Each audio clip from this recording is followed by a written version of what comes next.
If you've ever been admitted to a hospital, you know that immediate, like, highly specific feeling of vulnerability. Oh, absolutely. Right. You're trading your own clothes for this flimsy gown, and you're sleeping in a strange bed. You are basically entirely at the mercy of the people in the white coats. Yeah, it's a total surrender. Exactly. But you accept that vulnerability, right? Because the underlying assumption is that you are in a sanctuary of healing. I mean, you surrender your autonomy because you trust the institution to, put you back together. That social contract is the absolute bedrock of modern medicine. Yeah. I mean, you trust the charts, you trust the monitors, and obviously, you trust the people reading them. Yeah, exactly. When that contract holds, a hospital is a safe haven. But when it fractures, well, a hospital becomes one of those terrifying claustrophobic environments imaginable. Which brings us perfectly to our mission for today's deep dive. So for you book fanatics out there who have been tracing this mystery with us, we are continuing our intense exploration of Troy St. James's novel, In Darkness We Sleep. We certainly are. Specifically, we are going to dissect part 3 of the prologue. We're jumping right back into Jason Matherson's incredibly bizarre rehabilitation at Columbia Hospital. It gets so weird here. It really does. And what we want to figure out today is how the author takes this supposed place of healing and basically systematically weaponizes it to strip away every single ounce of Jason's autonomy. Right. And we are picking up the narrative right at the moment Jason is attempting to reclaim a tiny sliver of normalcy. Yeah.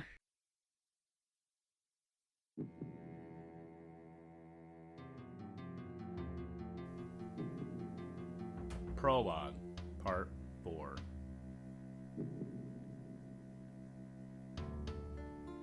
The guys downstairs came up as Jason was finishing a scoop of tasteless Italian ice. They pushed the tray back and introduced themselves as Jay and Jeff, but it wasn't clear which was which. They were going to get Jason's physical fitness program started and try some memory tricks to see what stage of amnesia he may be currently enjoying. Jay was a slim young man with kinky red hair and sideburns. He had a retro vibe about him that didn't fit in with his profession. He asked Jason if he needed to pee or anything before they started. Jeff was stocky and wore his hair very short. His arms were huge, and tattoos were random tribal symbols that made Jason think of a circus performer. Jeff's rounded face bore a gentle smile, and the contradiction of the tattoos was no better than Jay's medical jargon interlaced with the occasional dude. With a few leg and arm bends, Jay determined Jason's range of motion was only a little impaired. Jeff addressed the muscle weakness in Jason's neck and back, and tried to get Jason to sit up without any assistance. Jason's face reddened as he tried to lift his head. His right hand gripped the bed rail for support. Nothing yet. Jeff spoke. Okay, you have to give us as much as possible every day. No slacking, okay? We'll be in twice a day to pull on your limbs, and I'm determined to get you out of this bed. Walking before the end of the week. Got it? Jason nodded. What day is it? Jeff smirked. Thursday. You have 2 days. Jay and Jeff then flanked Jason's bed and took his upper arms, then easily pulled his limp body forward off the pillows. Jason complied. Jay said, "Bend your knees and put your hands on them, like you're doing a sit-up." Jason pulled up his legs, and Jay was impressed with the performance. Jason placed his right hand on his right knee and was shocked to see the left was completely still, hanging like a sock full of pennies. Jay reached down, the dead arm was on his side, and touched the back of the hand and pulled back from the icy cold flesh. He cautiously made eye contact with Jeff, but said nothing. Jay's hands kneaded the doughy arm until Jason winced, realizing that Jay was nearly digging his fingers into him. He thought the worst. Is the arm dead? he asked. Nah, I'll order an ultrasound and look around. Were you able to move it before? Yesterday. Jason twitched his fingers and watched the dead fingers do nothing. I moved my fingers yesterday. Jeff gave a reassuring nod. I'll check it. Jay helped put Jason back on the bed, and Jason extended his legs without any problem. Jeff leaned over Jason's face and asked, Do you have any pain? I can get you something that will make your head spin. I don't have any pain, but I could sure use a little something to help me sleep. Jeff responded quickly. Not gonna happen. Sleep aids are off the list. Jay added, Your blood pressure tells us that you're in pain. It's the body's natural response to pain. Your chart has several painkillers listed that were approved by Dr. Wells. It will help you sleep too. Okay, Jason responded reluctantly. Jay lifted a phone handset from a wire basket mounted to the wall and waited. Jay here. Patient needs pain meds, okay? He hung up and then to Jason said, They'll be in shortly. We'll see you in about 6 hours. A dark-skinned male CNA, clinical nurse's assistant, stumbled into the room with a fistful of painkillers and fidgeted with a syringe until Jason was adequately afraid. Soon his arm was filled with a warm solution passing through his veins like a blast of hot coffee. The man added a second syringe full into the IV line and said, For the nausea. Jason's head was spinning and his good hand held onto the side rail until he was asleep.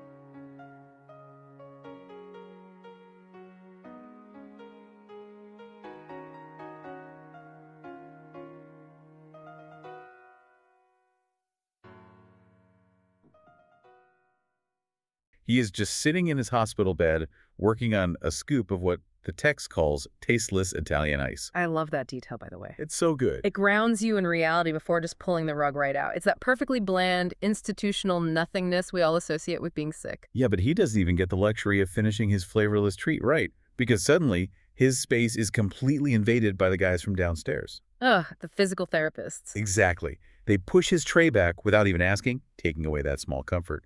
And they introduce themselves as Jay and Jeff.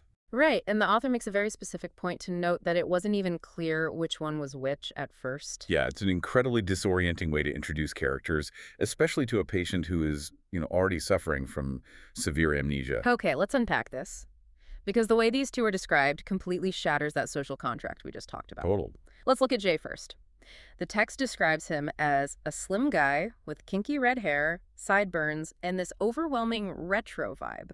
Like, he's casually throwing the word dude into his medical assessments. Which is just bizarre in a clinical setting. Right. And then there's Jeff, stocky, very short hair, massive arms, and just covered in random tribal tattoos. Jason literally looks at him and thinks circus performer. Oh, wow, yes. Yet, Jeff has this strangely gentle smile on his face. They feel less like medical professionals and more like mismatched buddy cop characters or, weird gym bros hiding a secret. What's fascinating here is the deliberate use of visual dissonance. Oh, I like that. I mean, when a physical therapist enters your room, you expect clinical scrubs, a clipboard, a very specific professional demeanor. Right. Yeah, exactly. Like giving you a retro hipster and a tattooed circus performer, the author actively subverts your inherent trust in the medical staff.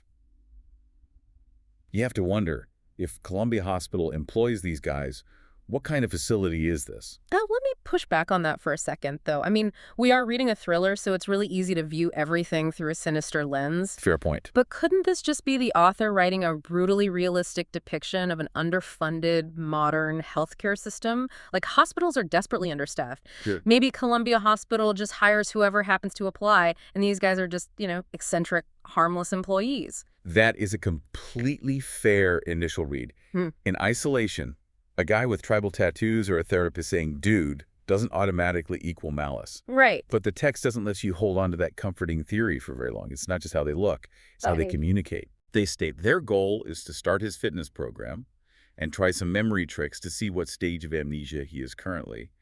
And they use this very specific word, enjoying. That word is so jarring. Enjoying his amnesia. It completely trivializes the terrifying reality of waking up with no memory. It really does. It establishes immediately that they do not view Jason as a traumatized patient in need of care. Yeah, he's just a job to them. Exactly. They view him as a task, or perhaps even a subject.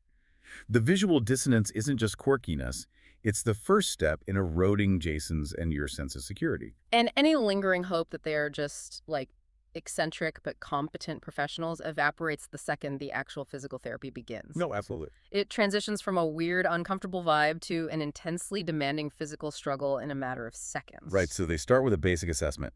Jay does a few leg and arm bends and determines Jason's range of motion is only mildly impaired. Which seems fine. Yeah, so far, standard procedure, but then Jeff zeroes in on the muscle weakness in Jason's neck and back, and the tone of the room just shifts dramatically. Jeff tries to get Jason to sit up without any assistance at all.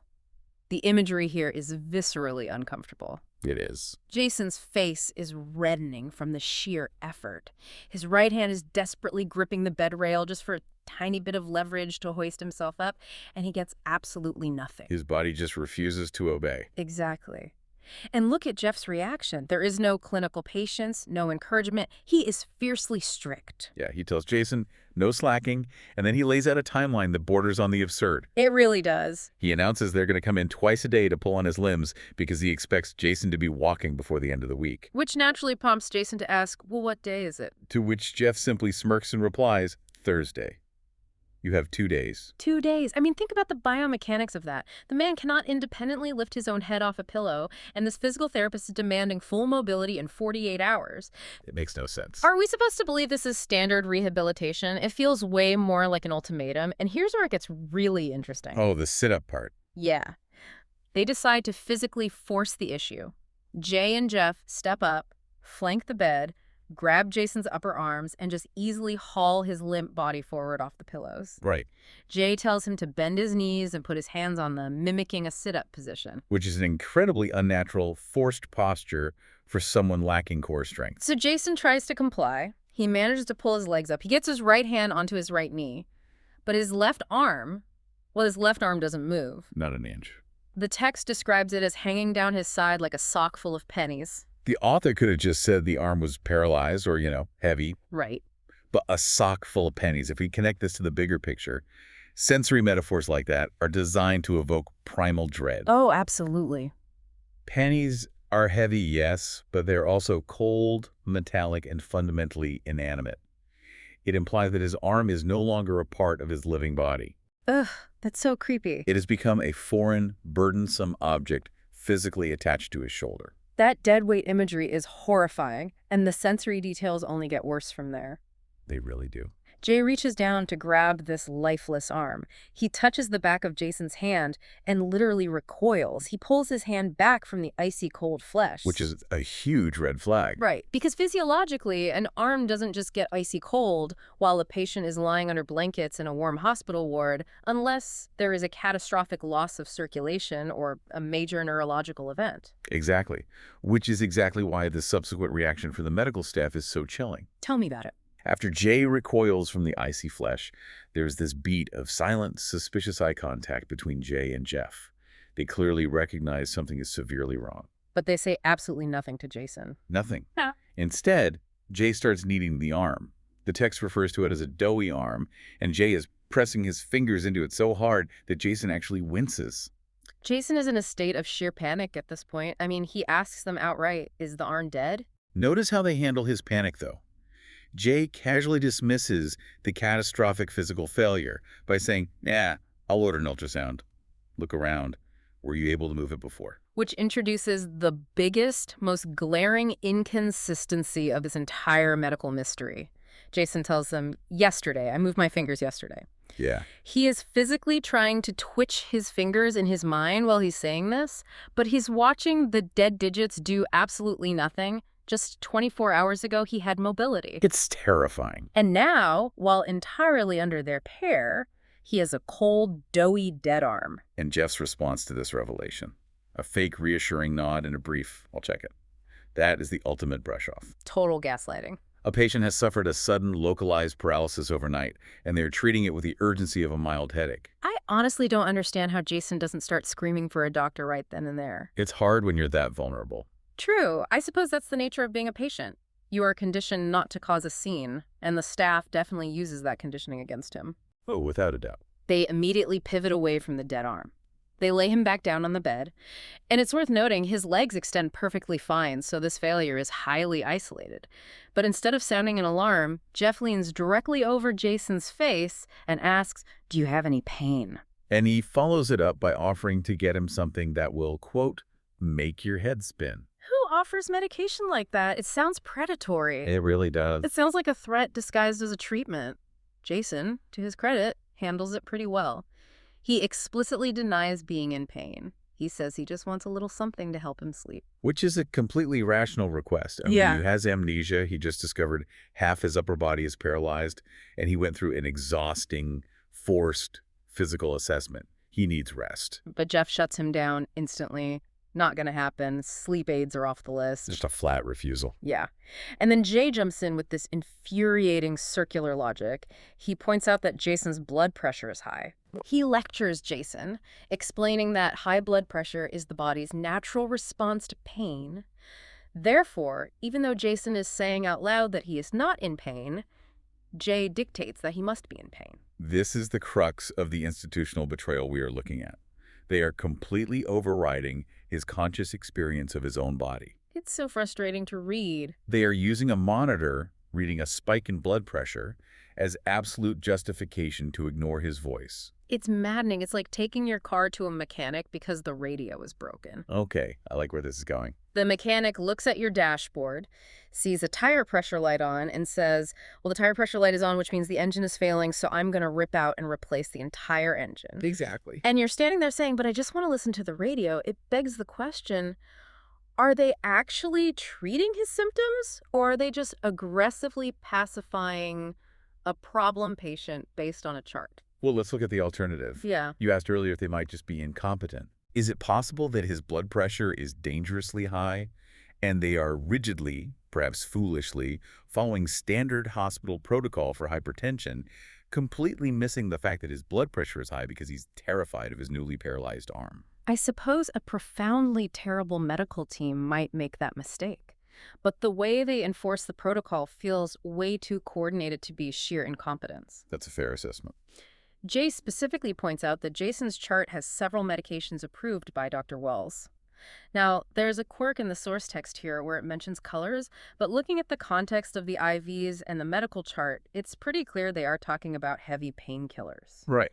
Jay justifies the injection by saying these painkillers will knock him out and help him sleep anyway. They are hiding behind the authority of the unseen Dr. Wells. Completely. By invoking the doctor's orders, they remove any room for debate. They aren't treating Jason, Right. They are executing a directive. Yeah.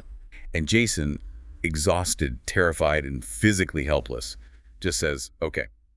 He surrenders. He realizes the decision has already been made. He has zero autonomy in that room. Yeah. And the execution of that decision is incredibly ominous. It really is. Jay doesn't hit a modern call button. He reaches for a phone handset sitting in a wire basket mounted to the wall. It's such an archaic, isolating detail. Like a relic from another era. Yeah. He picks it up and just says, Jay, here, patient needs pain meds. Yeah. Okay. He hangs up, cheerfully tells Jason they'll be back in 6 hours, and they just leave him there. Leaving him completely alone, paralyzed, and waiting for whatever chemical cocktail is about to be forced into his veins. And the person who arrives to deliver it does not inspire an ounce of confidence.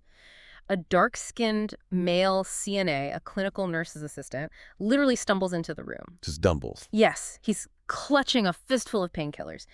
And the text gives us this deeply unsettling detail. The CNA fidgets with the syringe. Oh, that's bad. Stumbled and fidgets. These are words you associate with nervousness or incompetence, which is the absolute last thing you want from a person tapping into your intravenous line. Right. The phrasing Troy St. James uses here is brilliant. He writes that watching this guy fidget with the needle makes Jason adequately afraid. Adequately afraid. That's a great line. I love that. He is exactly the right amount of terrified for a man about to be chemically subdued by someone who barely seems to know how to hold a syringe. This raises an important question, though. Look at the sheer aggressive force of the medication that follows. How does Jason physically experience this drug? Oh, it is immediate and violent.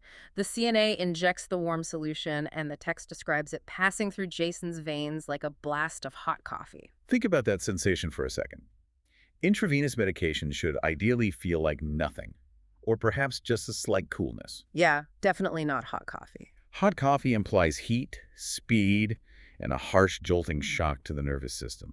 It feels invasive. It feels like an assault, not a treatment. And before Jason can even process the heat in his arm, the CNA adds a second syringe pulled directly into the IV line and just mutters, "Ah, for the nausea." Unbelievable. Almost instantly, Jason's head is spinning. The room is tilting so violently that he has to reach out with his one good hand and physically cling to the side rail of the hospital bed just to stay anchored to reality before he passes out. This is the culmination of the process. Yeah. They started by invading his physical space.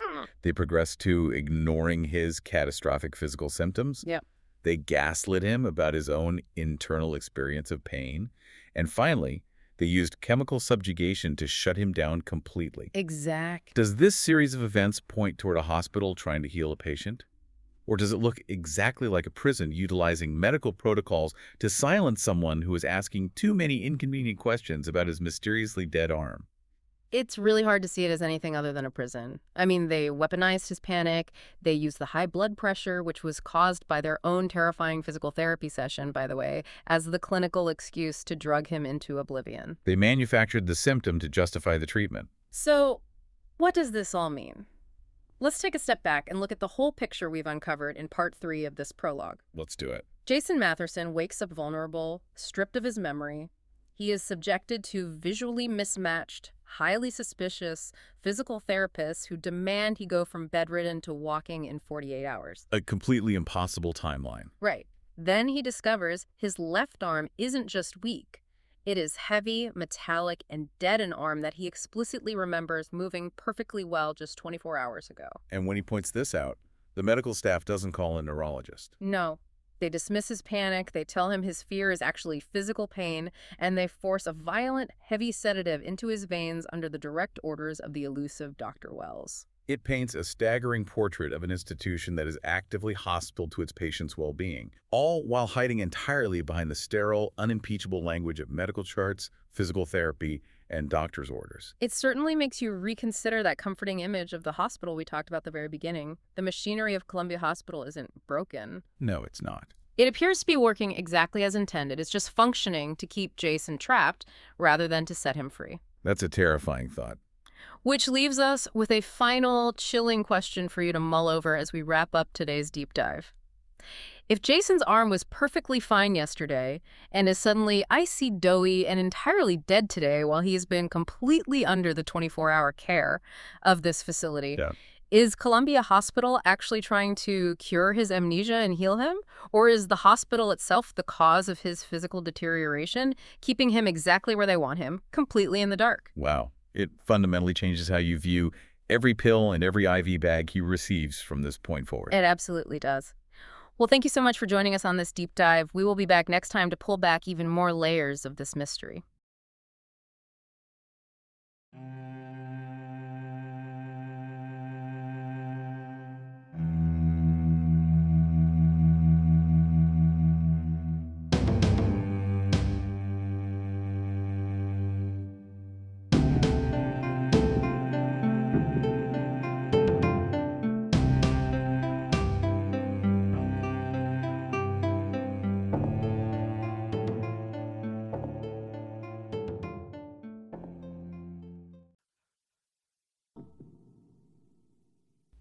this is Troy. I wanted to thank you for listening and hope that you tune in for my weekly presentation of In Darkness We Sleep.